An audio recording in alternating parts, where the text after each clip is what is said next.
Alright, for this video we're going to start 3.2 and we're going to look at logarithmic functions. And this is going to be real short. I'm just going to keep this real short here. I basically just want to take logarithmic functions and I'm going to relate it to what we did in 3.1, the exponential functions. Really, a logarithmic function is an exponential function. It's just kind of, I guess you could say, disguised. If we follow the notes right here, this is what we did. Y equals a to the x. This was an exponential function. Now, what is the point of a logarithm right here? Well, really, a logarithmic function, it's the inverse of an exponential function. So if I take the inverse, and we did this before, when you take the inverses of functions, you just switch the x and the y. So this is just like saying x equals a to the y. So now, if you would actually make an xy chart, the y value, this becomes the exponent. So you would actually plug in values for y first, and you would get out x values. Now, you don't see it written in this form. The form you see it written in is logarithmic form. In logarithmic form, we say y equals the log, or logarithm, we say base a of x. These mean the same exact thing. Okay? I always try to say, all right, the base in exponential form is a. The base in logarithmic form is a. And when you have something written in logarithmic form, we can always do this little circle. We say a to the y equals this, the x. So this is really what we're going to focus on, going back and forth between exponential form and logarithmic form. As I said before, this little a here, this is the base. This x, this is called the argument. See if I can squeeze it in. Can I squeeze it in? Not really. I'll squeeze it in right here. This is the argument. Oh man, this is bad. Alright, sort of squeeze it in there. You get the point. That's the argument right there. So what I'm going to do right here, it has evaluating logarithms.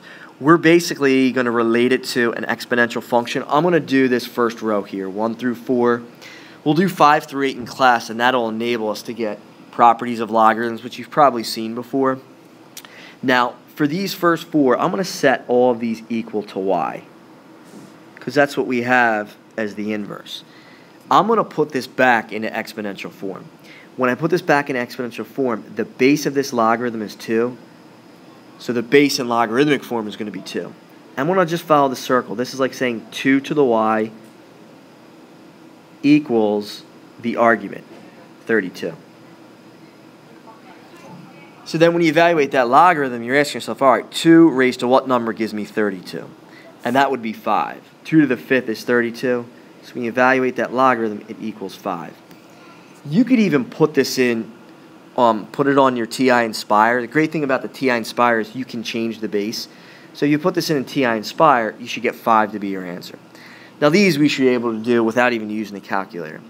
Okay, number 2, if I take this logarithm, I put it back into exponential form.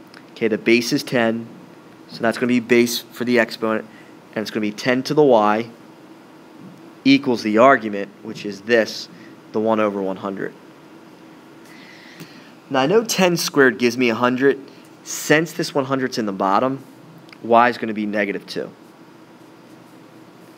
So 10 to the negative 2 is like saying 1 over 10 squared, which is 1 over 100. Okay, let's do 3. Okay, the base is 3. So I'm going to have 3 raised to this y equals the argument of 27. Okay, and then let's see here. 3 squared is 9. If you multiply that by 3, it gives you 27. So 3 cubed is 27, so y equals 3. Okay, next one. I guess this one's a little bit different right here. My base is 4, so my base for the exponent is going to be 4. I'm going to have 4 to the y equals 2. Now this one you probably have to think a little bit. You know, 4 to the first is 4, 4 squared is 16. So y has to be a number less than 1. Here's kind of a hint right here.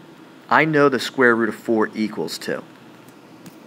Now another way of writing square root of 4 is 4 to the 1/2.